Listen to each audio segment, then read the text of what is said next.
가을절기에 나팔절에서 초막절이 속죄설 사이는 경건의 날들, 회개의 날들 가운데 일요일날 첫째 날 예배에 나오신 여러분들을 주님의 이름으로 환영하고 축복합니다.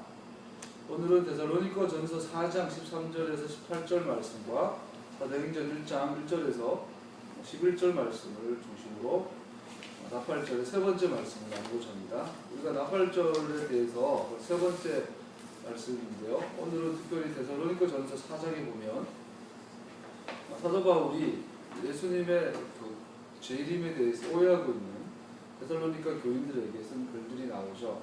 그래서 마지막은 이런 말로 서로 위로하십시오. 앞에 이런 말들 해주시고 이런 말들로 서로 위로해 주십시오. 우리가 살아있는 우리가 먼저 죽은 성도들보다 먼저 나진 않을 겁니다.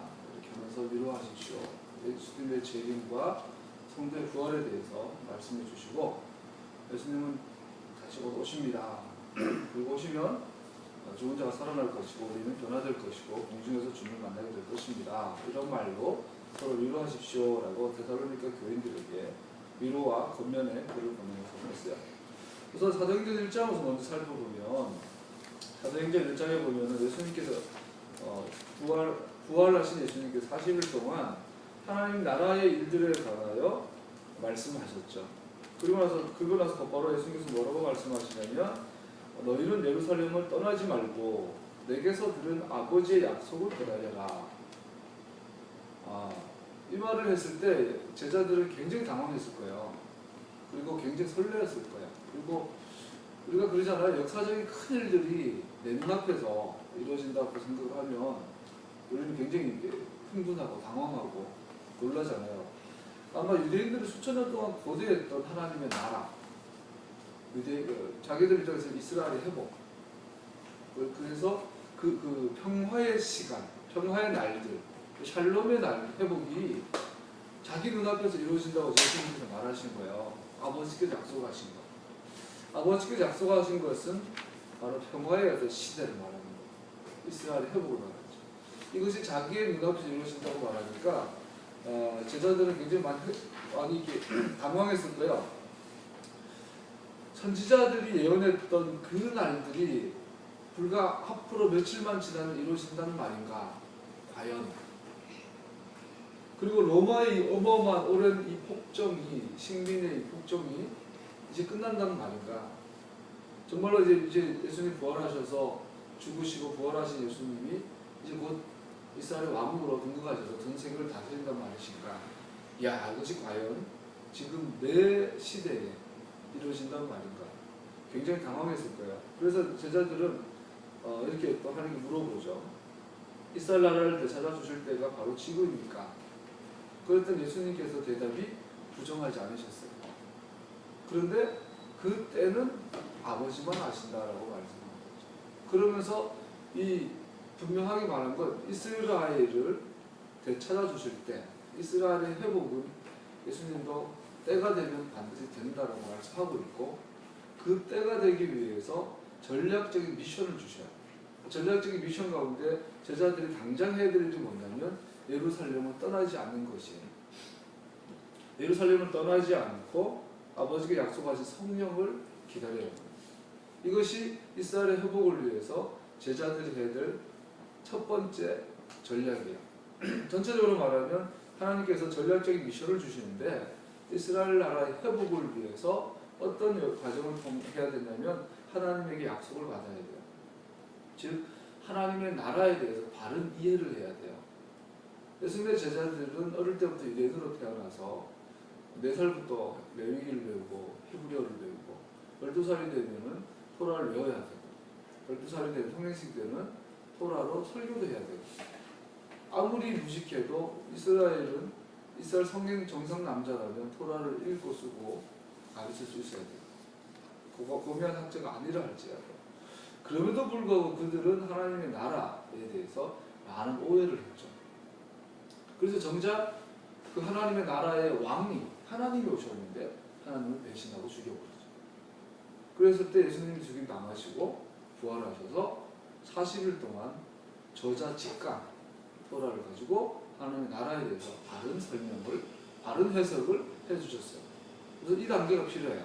우리가 이스라엘의 회복을 위해 첫 번째 어려운 권한은 하나님의 말씀에 대한 바른 이해가 필요해요. 그래서 3절에 보니까 고난을 받든지 자기가 살아나 계심을 여러 가지로 증거로 드러내셨습니다. 그는 40일 동안 그들에게 여러 차례로 나타나시고 하나님 나라에 관한 일들을 말씀하셨습니다. 정말로 제자들이 변화된 건 오순절 날이 아니에요. 오순절 성령이 임해서 성령의 능력이 임해가지고 능력의 사역자로 변화되는 거지, 실제로 그들 속에는 깊은 변화가 언제 일어나죠? 이 40일 동안 오멜 계수 기간. 오멜 계수 기간 동안 예수님께서 하나님의 나라의 일들을 말씀하실 때 그들 가운데 그들의 세계관과 그들의 가치관과 그들의 구원관과 그들의 하나님 나라, 오늘 말 천국론이 바뀌기 시작합니다. 이들은 생각이 다 바뀌어진 상태예요. 이제 이 하나님의 약속에 대한 바른 이해가 되어진 거예요. 그랬을 때 두 번째 단계가 하나님이 약속하신 성령의 능력을 받아야 되죠. 즉 기도해야 돼요.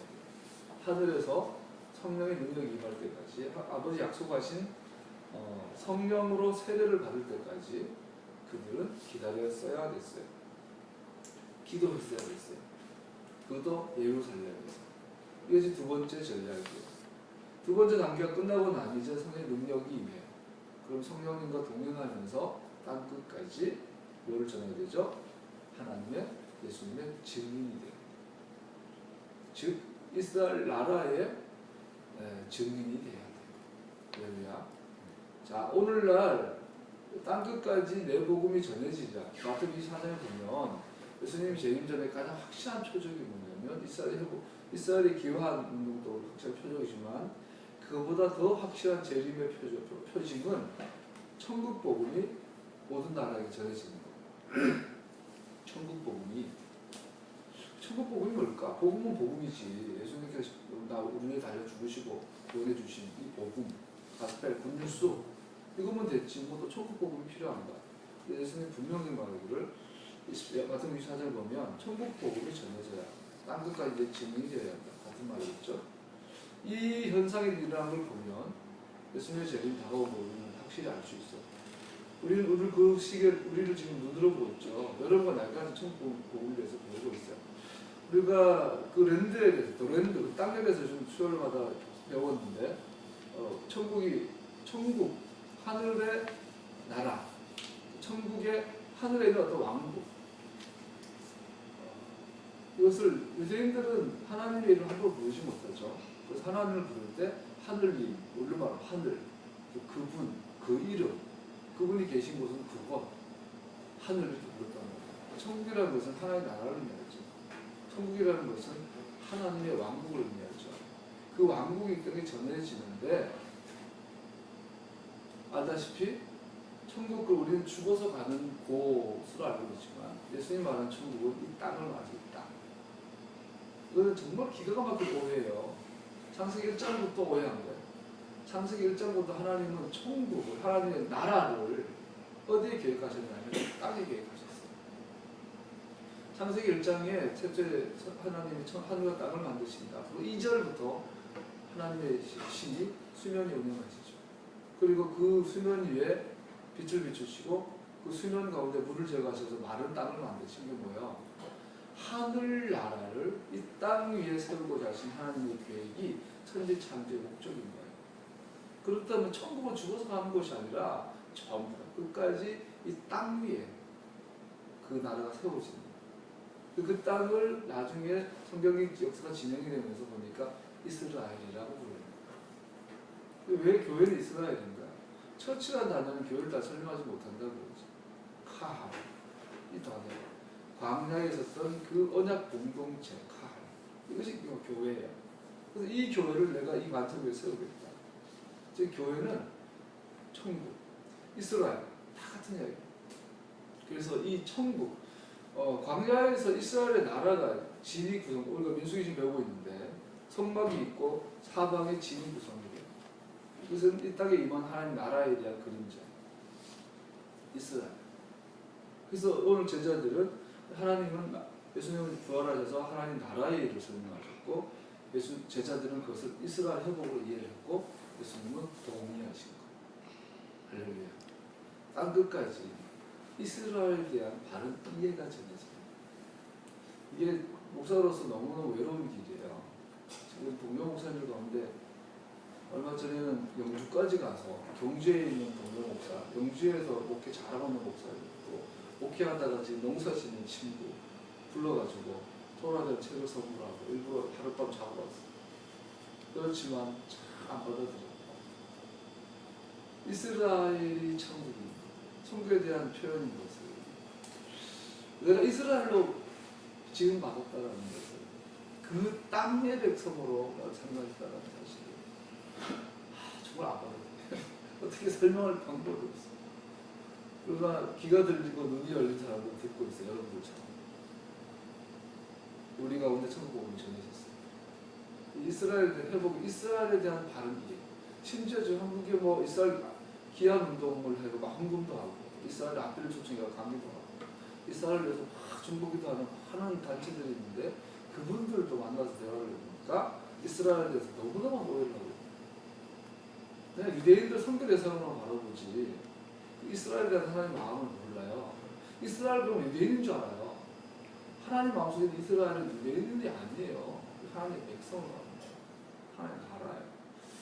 자, 천국 복음이 땅까지 전해지고 전해지고 있어요. 이것은 토라 회복이 없이는 불가능해요. 오늘날 교회들 하나님의 백성들이지만 성경이 말하는 그 이스라엘의 정체성을 가진 카알 공동체로서는 너무나도 카알 공동체의 특징은 토라가 중심이 되고 모아딤이라는 문화라기보다 모아딤이라는 정체성을 갖고 있어요. 그래서 토라와 모아딤, 때와 법을 병개가 된 상태는 이스라엘이 될 수가 없어요. 그래서 적그리스도의 첫 번째 목적은 때와 법을 병개시키는 거예요. 토라를 병개시키고 십계명을 바꿔버리는 거예요. 또 모아딤, 절기를 마음껏 바꿔버려요. 마지막 자기의 적성에 맞게, 자기 전통에 맞게 절기를 만들어버려요. 그 결과물로 하나님이 땅에 떨어져요. 이스라엘은 오해를 하게 돼요. 하나님 토라에 대한 약속에 대한 언약에 대한 바른 이해와 기도. 그래서 우리는 우리 공동체가 메시아닉 교회로 전환이 되고 또 이런 세상적 카페의 형태로 들어와서 계속 고민하고 이 가을에 주시는 요구가 뭐 하나님 부르신 뭐죠? 시드를 준비하라. 시드로 밥상을 준비하는 밥상. 집안의 환경을 시스템을 만들라는 거죠. 그러고 나서 두 번째가 여러분과 내가 개인적으로 걸어다니는 기도의 집이 돼요. 샤바시드로 모여서 기도하고 흩어져서 기도하고 걸어다니는 기도의 집, 걸어다니는 미슈카인 게 아니에요. 그러고 가서 아비다 기도를 배워보고 브리키타마존 그 뭐죠? 식사 기도, 식사할 때만 하는 이 기도의 내용들을 우리가 배워봤더니 정확하게 뭐죠? 이스라엘, 정확하게 천국. 이 기도가 여러분 내가 모여서 기도하고 흩어져서 기도하는 자가 되어졌을 때 어제 배운 것처럼 성령의 기름 부음이 임하고 있습니다. 어제 민수기 공부하면 민수기 토라 포션 통해서 성령의 기름 부으심에 대해서 들었어요. 성령의 기름 부으심이 우리 가운데 강력하게 임하실 겁니다. 그래서 성령 열매를 맺게 하실 것이고 성령과 능력으로 기름 부어셔서 가는 곳마다 선함을 향하게 하시고 마귀에게 억눌린 자들을 어떤 형태로든 우리가 해방하게 하는 또 내적으로 성령 열매를 맺게 하는 성령의 사람들로 회복이 될 줄 믿습니다. 사도행전 그래서 8절에 보니까 성령이 너희에게 내리시면 능력을 받고 예루살렘과 유다와 사마리아와 마침내 땅끝에 이르기까지 내 증인이 될 것이다 말씀하고 있는 것을 봅니다. 지금의 우리의 때는 자 그런데 여기서 멈추지 않고요. 제자들은 좀 더 헷갈리죠. 예수님께서 말씀하실 때는 하나님 약속하신 것이 곧 올 것처럼 어쩌면 며칠 사이에 될 것처럼 와 너무 기다리던 것이 이제 이루어진다 그러면 안 믿어지잖아요. 당황하잖아요. 그렇게 되었는데 정작 며칠 만에 예수님 어떻게 돼요? 사라져요. 그냥 눈 뜨고 있는 데서 그냥 구름 타고 가셔버리는 거예요. 그러면은 이 하나님 약속하시 이루어진다고 했는데 이거 어떻게 되지? 굉장히 당황했겠죠. 그래서 멍하게 쳐다보고 있을 때 하늘에서 놀랍게 흰옷 입은 두 분이, 천사 두 분이 이렇게 말해요. 갈릴리 사람들아, 어찌 하늘을 쳐다보면서 있느냐? 너희를 떠나서 하늘 올라가신 예수와는 하늘 올라가신 것을 너희가 본 그대로 다시 오실 것이다. 여러분과 내가 살아간 지금은 예수님께서 오셔서 아버지가 약속하신 것을 기다려라 말씀하시고 승천하시고 떠나셨어요. 그리고 다시 오시겠다 약속을 남기고 가셨어요. 우리는 다시 오실 예수님을 말씀하신 약속을 붙잡고 다시 오실 예수님을 기다리는 시간이에요. 그 두 가지 특징이 있죠. 지금은 샤부옷과 염투루아 사이의 시간인데, 즉 이 시간은 오순절 샤부옷과 나팔절 염투루아 사이의 시간을 우리가 살아가는 영적인 시간이 되는데, 이 시간의 의미는 첫 번째 뭘 해야 되냐면 메시아 사역을 완성하는 시간. 예수님의 라이프가 여러분과 나의 각자의 라이프와 정확하게 일치해져서 예수님의 사역이 완성되어져야 하는 시간입니다. 두 번째로 이 시간은 왕의 기한을 알리는 나팔 소리를 기다리는 시간입니다. 할렐루야. 두 가지 쉽게 말하면 하나는 일하는 시간이고 하나는 기다리는 시간. 두 개 다 우리는 완성하셔야 돼요. 자, 메시아 사역을 완성하는 시간이라고 했는데 이 샤부옷, 오순절과 나팔절, 염투루아 사이의 이 시간은 메시아 사역을 완성하셔야 되는데, 우리가 시편 133편에서 아론의 제사장에 대해서 배웠잖아요. 아론의 제사장 아들들은 기름 부음 받아 제사장으로 구별된 사람들. 기름 부음 받은 자만이 속죄일날 염기푸르에 지성소에 들어갈 자격이 주어지죠. 그것이 아니면 죽임당하죠. 이건 아주 특별한 특권이 돼요. 그것은 기름 부음이 주는 특권이에요. 그래서 이것은 앞으로 예수님의 사역의 독특한 특권에 대한 예표라고 보죠. 아론이라는 존재입니다. 그러면서 이 기름 부으심의 모양을 살펴봤어요. 10편 133편에 잘 나와 있는데, 머리 위에 기름 붓죠. 기름 꼭 머리에 부어요. 그리고 흘러내려서 수염을 타고 옷깃을 다 적셔요. 이 그림이 기름 부으심의 메시아의 그림인데, 골로새서 에베소서에서는 뭐라 그래요? 예수아가 교회의 머리래요. 교회는 예수아의 몸이래요. 예수아는 대제사장 기름 부은 마시아이세요. 예수님의 머리인 예수님의 기름이 수염을 타고 몸인 교회에 흘러가는 거예요. 그래서 위에서 로마서에 보면 같은 성령을 받아 한 몸이 되었어요. 한 영이 되었어요. 그래서 머리가 하는 그대로 몸이 하는 것. 몸이 하는 것을 보면 머리가 무슨 생각하고 있는지 아는 것. 이것이 교회와 예수님의 관계를 말하죠. 기름 부으심의 사역, 이게 메시아 사역이에요. 그래서 예수님께서 이 땅에서 어떻게 사셨는지 그대로 살아내야 돼요.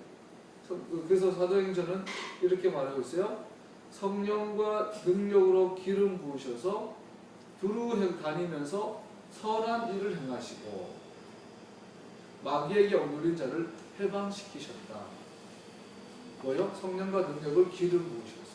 두 번째, 로마서에서 두 번째 기름 부으심인데 뭐죠? 하나님의 사랑을 기름 부으셔서. 기름 부을 때 그 내용은 크게 두 가지죠. 하나는 성령과 능력, 하나는 하나님의 사랑. 어제 어떻게 결론을 내렸냐면 성령과 능력으로 우리는 초자연적인 성령의 능력의 사역을 해야 돼요. 그래서 예수님을 보시면 하나님 나라에 대한 설교를 하시고 항상 병을 고치시고 죽은 자를 살리시고 기적을 행하셨어요. 이것을 반드시 우리는 행해야 돼요. 두 번째, 하나님의 사랑을 우리 안에 부으셔야 돼요. 이것은 갈라디아서 5장에 말하는 성령의 열매들을 맺게 하는 마음들. 사람을 변화시키는 건 사람밖에 없어요. 막 규칙을 정하고 혼내서는 움직이게 할 수 있어도 변화는 못 시켜요. 근데 내 안에 그 누군가의 사랑으로 꽉 채워졌을 때 우리는 자연스럽게 변해버려요. 하나님의 사랑이 우리 가운데 가득해지면 성령의 열매가 저절로 열매져요. 이 두 가지 균형을 잡아야 되는 거죠. 우리 한국교회가 그동안 이 균형을 많이 깨트려져 버렸죠. 많은 기름 부으심 사역이 일어나서 교회가 몇천 명, 몇만 명, 몇십만 명 일어났는데 성경의 열매를 맺는 것이 다 실패해버렸죠. 그래서 남는 것은 자기 왕국, 자기 이름만 남았던 것을 볼 수 있어요. 그래서 어제 나온 것처럼 토라의 배경, 토라의 환경, 모아딤의 환경이 구축되지 않은 상태에서 그런 생각을 해봐요. 나팔절 기간 동안 계속 회개에 대해서 배우는데 오늘 목사님들이 이제 몇천 명, 몇만 명 소위 주의 이름으로 말씀 전하던 분들이 돈에 성적인 부분에 어느 정도 총회장 되려고 본질을 다 떠나버리고 많은 경우를 봐요. 볼 때마다 안타까운 것, 저분들이 만약에 나팔절을 매년마다 반복해서 지켜왔다면, 기억했다면, 그 나팔절에 하나님의 말씀을, 음성을 매년마다 들으셨다면 과연 저분들이 저렇게까지 넘어지지 않았을 텐데 생각해봐요. 왜냐하면 우리는 성령이 함께 하시니까. 성령이 우리 안에서 매 절기 때마다 말씀하잖아요. 이번에도 지금 지난주 나팔절에서 지금 다음 주 금요일까지 여러분 10일 동안에 경건의 기간 동안 개인적으로 하나님께서 말씀이 많이 경고의 나팔을 들리지 않으신가요? 그거 고쳐라, 그거 버려라, 돌아서라 말씀하지 않으세요? 여러분과 내가 만약에 목사가 되고 초회장 되려고 눈이 벌겨져 있다면 나팔절마다 성령께서 가만히 놔두시겠어요? 그것은 나의 일이 아니라 너의 일이니까 간도 스탑해라고 말씀하지 않겠어요? 너 그러다 속죄를 혼난다? 목사가 돈 밝히고 성적인 부분에 심각하게 문제가 생기면 그들이 절기 가운데 들어갈 수 있겠냐고요. 패싸게 메시지 가운데 성령께서 역사하시는데 어떻게 그렇게 될 수 있었겠어요? 워딩을 떠난 결과물들이. 하나님은 의의 사이클을 만들어 놓으시고 우리를 계속 돌아오라고 이 중심에서 떠나지 않도록 나가면 부르시고 나가면 부르시고. 우리 어릴 때 시골에서 막 산으로 들러다 뛰어놀다 보면 저녁에 불러요. 밥 먹으러 오라고. 한참을 돌아다닌다고 저녁에 밥 먹을 때도 굴뚝에 연기날 때쯤 뛰어들어가지고 밥 먹고 씻고 축제하고 그랬었거든요. 항상 집에서 끝났어요. 이 토라와 이 절기 때와 법은 우리를 여기 붙잡아 주는 거예요. 근데 오늘날 설교가 소위 큐티잖아요. 지 혼자 읽고 기도하고 성경 찾아가지고 와 이러고는 이거 하는 말씀하고 전하잖아요. 그 탁월하면은 설교 잘한다 해가지고 막 은혜 된다, 능력 있다 해가지고 몰려들고 그거는 설교가 아니지, 말씀이 아니잖아요. 이 말씀은 잘 토라하고 일어나야죠. 설기만 바로 지켰다 하더라도 한국교가 이렇게 되지는 않았어요. 아무리 우리가 완악한 백성을 할지라도 안타까운 현실을 봐요. 우리 메시아 사역을 완성해야 됩니다. 두루도 아니며 선한을 향하여 할 것이고 마귀에게 눌린 자들을 자유케 해야 합니다. 동시에 내 안에 하나님의 사랑으로 가득한 열매들을 맺어야 될 줄 압니다. 이 일을 위해서 먼저 우리는 약속에 대한 바른 이해, 기도에 대한 바른 시스템들, 걸어다니는 기도의 집들을 준비해야 되는 시스템, 시드루가 필요해요. 그러고 나서 성령의 능력을 받고 나아가서 겉으로 안으로 열매를 맺어야 될 줄로 압니다. 할렐루야. 이것이 이 나팔절 시기에 반드시 회복해야 될 가장 중요한 요소예요. 두 번째로 동시에 거기서 머물지 말고 우리는 반드시 기다림에 깨어 있어야 돼요. 여러분, 기다리는 자에게 가장 필요한 덕목이 뭐예요? 믿음이죠. 믿음. 기다리다가 가장 쉽게 하는 게 지치는 거죠. 그렇지 않아요? 차라리 3월, 4월 달에는 11월 달 시험을 앞두고 막 힘이 생겼는데 근데 2달 앞두고 나니까 힘이 빠져버리지, 지쳐버리지. 우리 인간의 믿음은 다른 말로만 지치는 거예요. 진짜. 제자들이 그랬어요. 며칠 만에 될 줄 알았는데 사라져버려. 그래서 물 타고 마셔버려요. 멍하게 쳐다보다 보니까 본 그대로 오신대. 그랬더니 이스라엘 나라가 회복된다 하셨으니까 기다리자고 그랬으니까 요새는 이제 눈앞에 사라졌지만 본 그대로 오신다고 했으니까 곧 오시겠지. 마라나타. 그때부터 이제 초대교회의 그 인사가 생긴 거예요. 마라나타. 주님께서 곧 오십니다. 주님께서 오십니다. 그 처음에는 막 곧 오신다니까 막 깨어 기도하고 깨어 전도하고 선을 행하고 했어요. 근데 그것이 하루 이틀 1년 10년 지나니까 어떻게 돼요? 지치기 시작해요. 그 루틴이나 일상화되기. 주님을 기다리는 그 역동력이 사라지고 이제 일상화됩니다. 그러다 20년이 지났어요. 20년이 지나면 어떻게 돼요? 더 지쳐고. 그때에 쓴 책이 데살로니가전서예요. 막 뜨거운 마음으로 주님의 재림을, 주님 다시 오실 거야 막 기다렸더니 이제는 막 제 교회 핍박이 일어나고 교회 리더들 다 죽어나가고 순교자들 막 생기고 숨어야 되고 이런 상황에서 과연 주님께서 오실는지 지치다 못해 믿음이 사라지는 거죠. 그때 사도 바울이 데살로니가 교인들에게 이렇게 말해준 거죠. 형제자매 여러분, 우리는 여러분이 잠든 사람인 줄 모르고 지내는 것을 원하지 않습니다. 여러분은 소망을 가지지 못한 다른 사람들과 같이 슬퍼하지 않아야 할 것입니다. 소망을 잃지 마십시오. 우리는 예수께서 죽으셨다가 살아나신 것을 믿습니다. 이와 같이 하나님께서 예수 안에서 잠든 사람들도 예수와 함께 데리고 오실 것입니다. 이미 잠든 사람들보다도 우리도 살아있는 우리가 결코 앞서지 못할 것입니다. 그러니까 지겨워하지 마시고 지치지 마시고 끝까지 믿음, 주의 말 약속을 붙잡으십시오. 권면하고 마지막에 이런 말로 서로 위로하십시오. 세 번째로는 왕의 귀환을 알리는 나팔 소리를 우리는 깨어서 기다려야 할 줄로 압니다. 할렐루야. 그래서 가짜 나팔을 잘 기억해야 돼요. 가짜 나팔. 지금 초복절 나팔절인데 안사홍파 하나님의 교회가 또 나팔절 축제를 하고 있다면서요. 이것도 또 다른 한 종류의 그 거짓 제가 전 안던 것처럼 양치기 소년이에요. 양치기 소년. 베드로후서 3장 3절에서 4절 찾아봅시다. 베드로후서 3장 3절에서 4절 한 목소리로 읽어보겠습니다. 시작. 여러분이 무엇보다 먼저 알아야 할 것은 이것입니다. 마지막 때에 조롱하는 자들이 나타나서 자기들 영광대로 살면서 여러분을 조롱하며 이렇게 말할 것입니다. 그리스도가 다시 오신다는 약속은 어디 갑니다.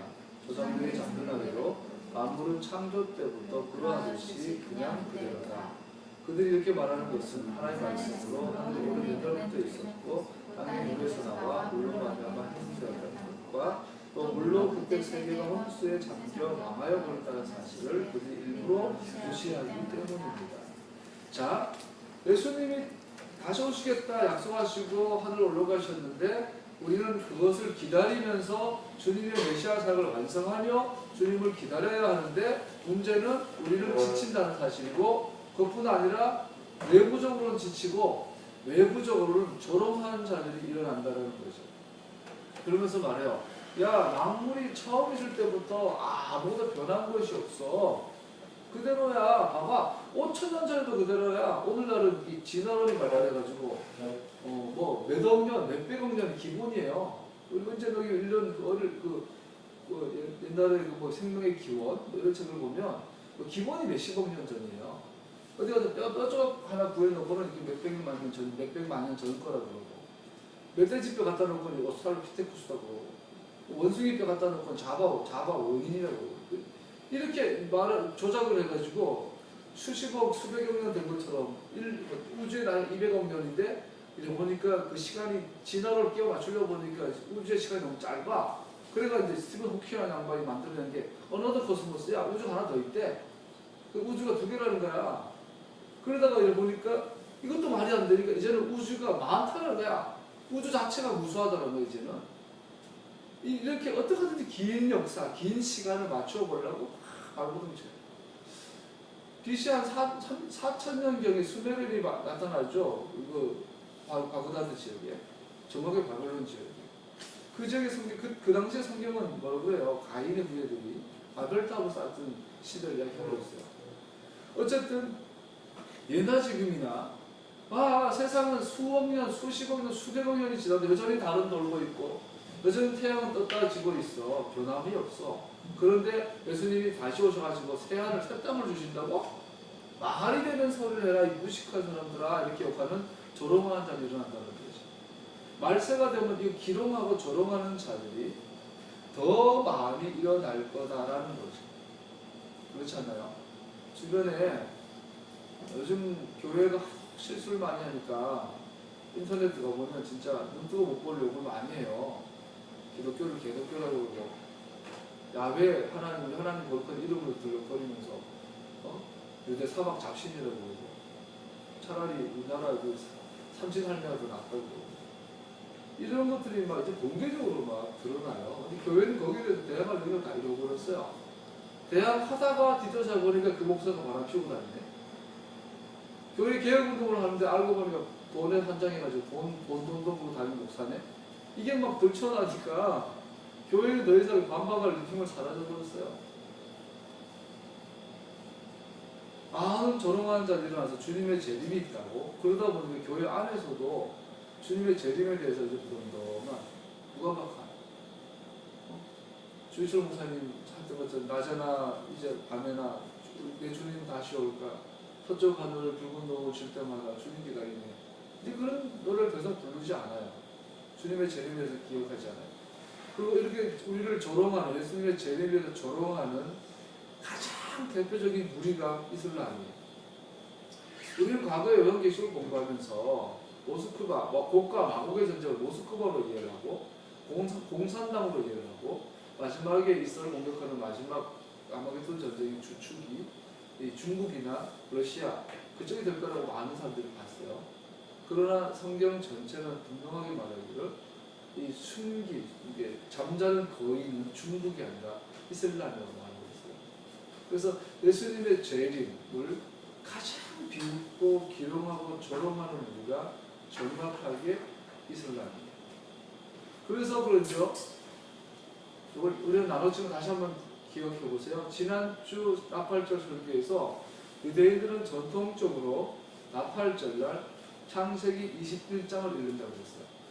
창세기 21장의 내용이 우연인지 필연인지 이건 정말 섭리죠. 유대인들 수천 년 동안 나팔절날 창세기 21장을 읽는데 두 가지 이야기. 하나는 이삭이 태어난 사건, 또 하나는 이스마엘이 추방된 사건. 그 사이에 뭐가 있어요? 이스마엘이 이삭을 조롱하였어요.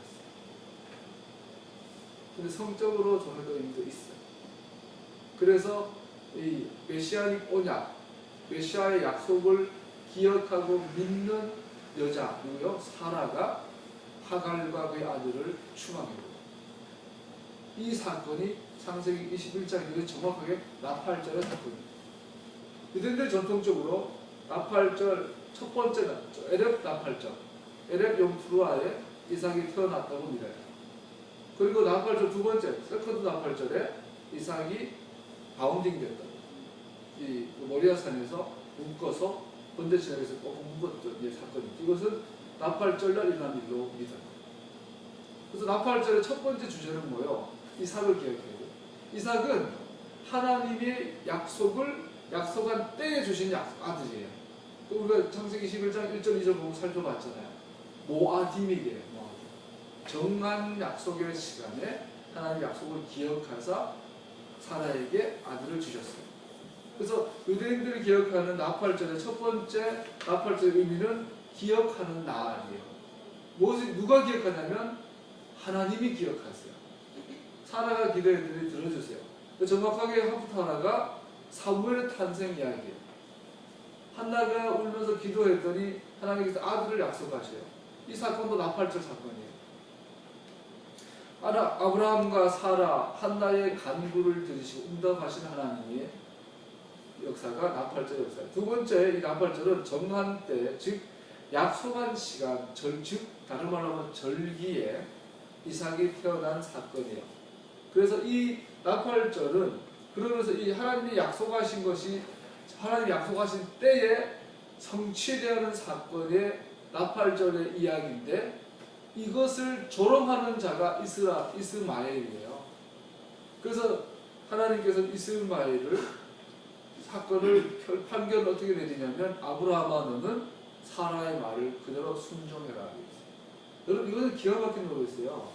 성경 전체에서 사라가 말을 했다는 기록이 별로 없어요.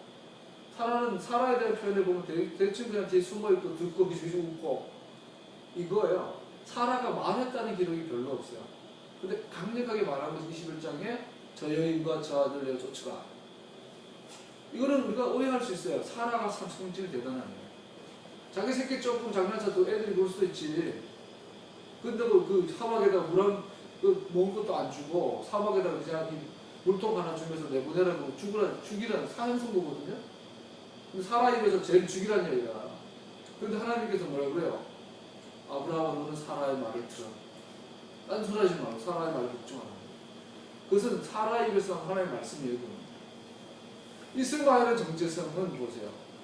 이삭을 조롱하는, 하나님의 약속의 때에 하나님의 약속이 성취되어지는 아들을 조롱하는 사건.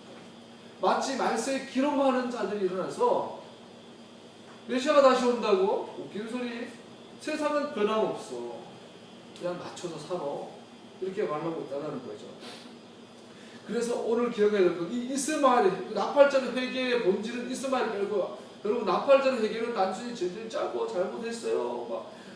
윤리적으로 도덕적으로 돌아오고 이게 아니에요. 이스마엘이라는 죄의 본성을 반드시 알아야 회개, 테슈버가 가능해요. 리턴이 가능해요. 이스마엘의 본질은 뭐예요? 아브라함과 이삭의 사라의 불신앙. 아브라함이 하나님께서 받은 약속을 기다리다 지쳐서 자기 힘과 자기 방법과 자기 자원과 자기 목적을 위해 하나님의 이름을 핑계대고 만들어낸 결과물이 이스마엘이에요. 하나님의 능력도 아니고 하나님의 약속도 아니고 하나님의 방법도 아닌 결과물이 이스마엘. 이것은 이 아브라함의 불신앙과 아브라함의 지겨움과 아브라함의 지침과 아브라함의 인본주의의 결과물이 바로 이스마엘. 그 이스마엘을 하나님의 비전, 하나님의 계시, 하나님의 말씀과 분리시켜라 하는 거야. 이게 테슈바예요. 이거 회개예요. 나팔절에 해야 될 회개는 반드시 우리 안에 주어진 하나님의 약속과 말씀에 첨가되고 빼어진 것, 가하고 감한 것, 좌로나 우로나 치우친 것을 제거하는 시기예요. 할렐루야. 부르심을 받으라는 거였어요. 보라는 거였어요. 모든 무거운 짐을 버리고 얽매기 쉬운 죄를 버리고 하나님께 돌아오라는 것이 나팔절인데, 무엇이 무거운지를 어떻게 알아요? 부르심을 알아야 알죠. 내 목적이 무엇인지, 내 비전이 뭔지, 내 소원이 뭔지, 나의 부르심이 전혀 뭔지 모르는데 이것이 무겁다고 느껴진다면, 어쩌면 우리는 무겁지 않은 걸 무겁다고 느낄 수 있고, 무거운데 안 무겁다고 느낄 수도 있다는 거예요. 회개하려면 반드시 하나님의 약속을 바로 이해해야 돼요. 반드시 하나님의 말씀에 변개가 없어야 돼요. 왜곡이 없어야 돼요. 자해적으로 해석하지 말아야 해요. 여기에서 돌아올 때에 이삭은 회복, 나팔절의 진정한 의미가 회복되어져요. 할렐루야. 말세 기롱하는 자들, 이스라엘, 또 이스마엘, 또 한 가지 더 붙인다면 이 나팔절을 기억할 것은 이스라엘의 승리예요. 결국 이스마엘은 이삭과 함께 위협을 받지 못할 것입니다. 할렐루야. 지금 이슬람의 알카에다의 산 지부 LS가 뭐 어디 가서 돈을 많이 벌어가지고 새로운 테러 조직을 만들어서 지금 미국이 지금 공습하고 있고, 미국 제 1사단이 투입이 됐어요. 투입되려고 지금 데리고 준비하고 있죠. 이슬람이라는 이 거래 조직, 우리나라도 지금 수쿠쿠라고 들어봤죠. 수쿠쿠. 이슬람의 자본을 한국에 도입을 해서 한국 경제를 활성화시키겠다고 이명박 정부 때 그것을 추진하다가 특히 기독교 중심으로 반대를 해서 무산되었는데, 최근에 언론을 통해서 수쿠쿠법을 다시 제정하자고 이 분위기가 일고 있어요. 수쿠쿠법이라는 것은 이슬람의 그 자본을 우리가 쓰는 건데, 알아야 될 건 우리는 경제적인 논리로 접근하지만 걔들은 종교적 논리로 접근하고 있다는 사실이죠. 정신 나간 정권, 교회 장로라는 양반이 돈이면 반 줄 알고, 이 수쿠크라는 건 이슬람은 돈, 여러 가지 지하드, 성전, 지하드라는 것은 이 지구를 이슬람화 시켜갔다는 거예요. 이슬람은 두 가지 목적이 있어요. 지구상 유대를 없애는 거. 또 하나는 이슬람의 왕인 알라 신에게 절하지 않는 모든 자를 죽이는 거. 우리는 이슬람 그러면 유대인만 없을 줄 알죠. 그렇지 않아요. 알라에게 절하지 않는 자, 모하메드를 마호메트라 부르고 마호메트를 모독하는 자를 다 죽이는 거예요. 그래서 세계를 정복해서 세계를 이슬람 제국으로 만드는 게 이슬람의 최종 목적이에요. 이것을 위해서 여러 가지 지하들을 벌여요. 실제로 테러를 하기도 하고, 학문적인 업적으로 지하들을 벌이기도 하고, 정치적인 지하를 벌이기도 하고, 경제적인 지하들을 벌여요. 그 경제적인 성전, 지하드 가운데 가장 강력한 게 돈을 빌려주는 수쿠크거든요. 우리나라 정부가 그걸 쓰겠다는 거야. 그래서 우리는 어떻게 해요? 이슬람에게 경제적인 주권을 침탈당하는 거예요. 이해가 되지 않아요. 이슬람은 여러 가지로 지금 유대인뿐만 아니라 유대인 알라를 대적하는 자들을 처단하려고 하는 이런 이슬람. 이 결과물이 뭐예요? 아브라함의 인본주의, 불신앙. 이것을 깨닫고 돌아오는 날이 나타나죠. 그래서 출애굽 19장에서 하나님의 그 임재장에서 가장 먼저 처음 나팔의 소리가 들렸던 날이 기록이 출애굽 19장인가 보면 왕의 나팔 소리가 막 들릴 때 이스라엘 사람들이 벌벌 떨어요. 첫 번째 기억할 그 나팔 소리는 왕으로부터 오는 소리라는 거. 두 번째 그 소리는 왕의 말씀, 즉 토라는 왕의 명령, 왕의 음성이라는 사실. 그래서 우리가 어디로 돌아가야 돼요? 토라의 원래의 의도 그대로. 저자 직감으로 돌아가야 돼요. 부활하신 예수님께서 40일 동안 제자들에게 하나님의 나라에 대해서 토라를 설명해 주셨던 그 자리로 돌아가요. 그 약속을 붙잡고 우리는 뭐예요? 예루살렘을 떠나지 말고 기도해야 해요. 우리로 말하면 기도를 준비해야 해요. 그 사고방식과 그 가치관과 그 지혜와 지식 가운데서 우리는 성령의 능력의 기름을 받아야 돼요. 그리고 땅끝까지 천국의 복음을 전해야 돼요. 이스라엘의 회복과 하나님의 나라를 전해야 돼요. 할렐루야. 그 교회를 준비시키고 계세요. 내가 목사다, 장로다, 권사다 아무 소용없어요. 이제 하나님은 새로운 집을 세우고 계시다고 믿습니다. 너무나 많은 양치기 소년들이 장로교 통합이라는 합동이라는 양치기 소년들이 있어서 거짓말을 많이 진짜처럼 전해왔고 안사봉이라는 문선명이라는 유검원이라는 이런 진짜 양치기들도 나타나서 초막절 얼마나 잘 지키는지 안사봉이 안식교에서 샤밧을 얼마나 잘 지키는지 이런 안식교라는 교파가 샤밧을 완전히 거짓말로 만들어놔가지고 또 이 양치기 소년짓을 하고 하나님의 교회는 이단이 나타나가지고 절기를 또 양치기 소년하고 또 정통 교단이라는 통합합동 감리교가 나타나가지고 하나님 와등을 변개시켜놓고 토라 변개시켜놓고 양치기 소년짓을 했어요. 이 하나님의 토라가 신본주의로 재해석되어지는 날이 지금 있다고 믿습니다. 그래서 너는 땅끝까지 내 증인되라. 가서 내가 사도 바울이 이렇게 말해요. 이런 말로 위로하십시오. 다른 말이 말고 이런 말로 위로하십시오. 그러면서 사도 바울이 뭐라고 해요? 이 말은 주님께 우리는 주님의 말씀으로 여러분에게 이것을 말합니다. 사도 바울이 내 말이 아니라 주님의 말씀입니다. 할렐루야. 명동 성당 한번 미사 참석해본 적이 있어요. 일부러 바로 교회가 바로 있어가지고 일요일날 저녁 갔더니 이야 진짜 많이 보이더라고.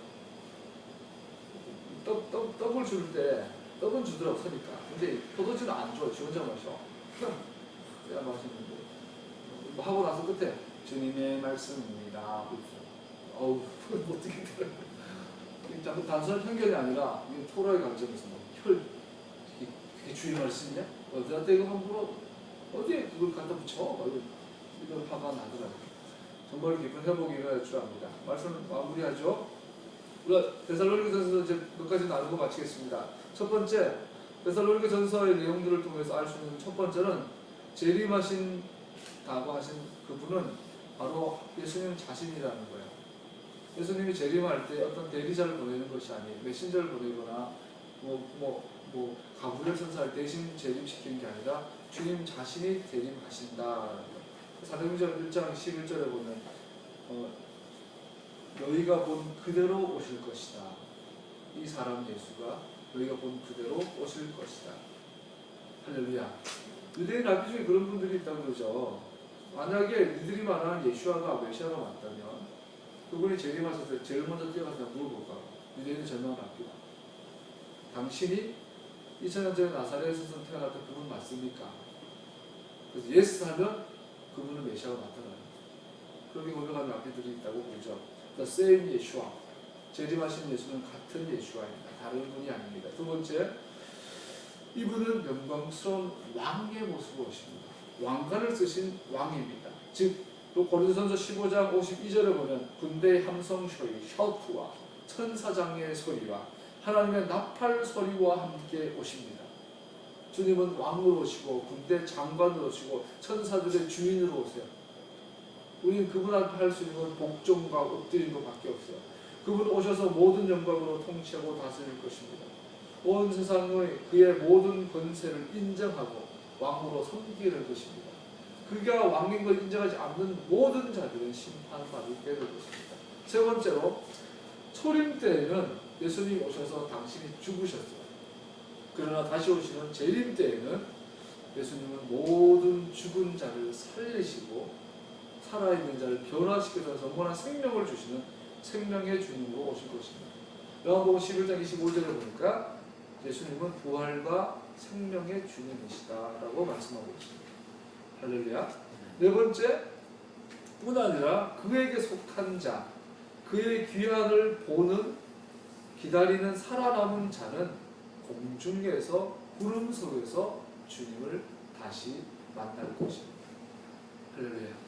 자, 보세요. 제자들은 구름 타고 떠나가신 예수님과 경비가 되어진 것처럼 보여요. 그러나 재림하시면 제자들이 구름 가운데 들어가요. 그 구름 가운데서 주님을 만나요. 구름이 뭘까요? 단순히 하얀 구름이겠죠. 또 동시에 하나님의 인재의 증거가 됩니다. 구름. 하나님과 완전한 연합으로 하나가 아까 기름 부으심이 회복이 된 것을 볼 수 있죠. 다섯 번째, 마지막으로, 그러기 때문에 우리 재림을 기다리는 여러분과 나의 마지막 자세는 서로 위로하십시오. 할렐루야. 그래서 세상은 더 어두워져 가고 지치게 하지만 하나님의 때는 이미 준비되었고 정해져 있고 그 때에 정해진 때에 정말 정해진 일들이 완성되어질 것입니다. 그는 반드시 다시 오실 것입니다. 할렐루야. 요한복음 14장 1절 3절 읽고 마치겠습니다. 요한복음 14장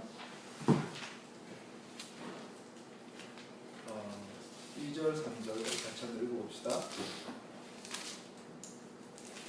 1절에서 4절까지 다 읽어봅시다. 요한복음 14장 1절에서 4절 시작. 너희는 마음에 근심하지 말아라. 하나님을 믿고 또 나를 믿어라. 내 아버지의 집에는 있을 곳이 많다. 그렇지 않다면 내가 너희가 있을 곳을 마련하러 간다고 너희에게 말했겠느냐. 나는 너희가 있을 곳을 마련하러 간다. 내가 가서 너희가 있을 곳을 마련하면 다시 와서 너희를 나에게로 데려가다. 내가 있는 곳에 너희가 함께 있게 하겠다. 너희는 내가 어디로 가는지 그 길을 알고 있다. 할렐루야. 주님 다시 오셔서 주님 계신 곳에 우리도 영원토록 함께 있게 해주실 것으로 믿습니다. 그때까지 성령과 능력으로 하나님의 사랑으로 충만하여 열매 맺으며 살다가 주님 만나시길 축복합니다. 기도하겠습니다.